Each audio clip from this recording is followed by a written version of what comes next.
Disappointing earnings for Twitter and now concerns about the company's future. Yesterday, shares dropped more than 12%. This as the rumors continue about a possible sale for the San Francisco-based Twitter.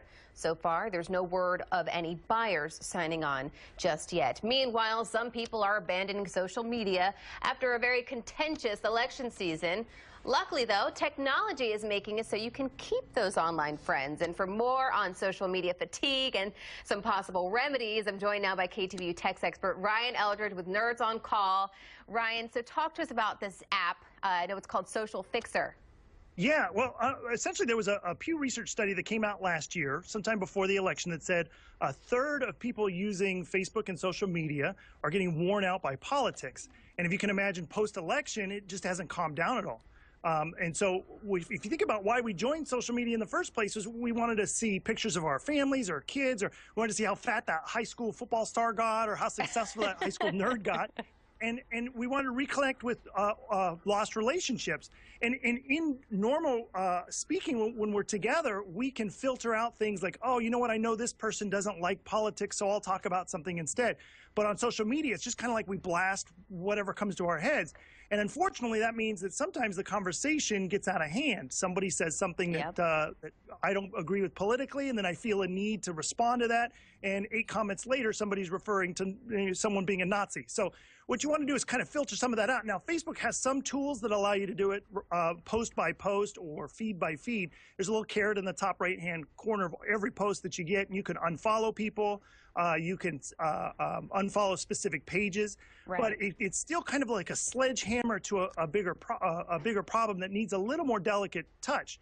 So there's an app out called Social Fixer, and it only works on browsers, so it's not going to help mobile users so much. But on browsers, what you can do is you can set up specific keywords. So let's say you want to not see news from Trump, or you don't want to see news from Hillary Clinton, or whatever you're predestined or decided you don't want to see. You can also stop ads from being posted. You can also stop things like spoilers, like you want to see the Walking Dead season premiere, but you don't want to know about what happens before you get a chance to see it.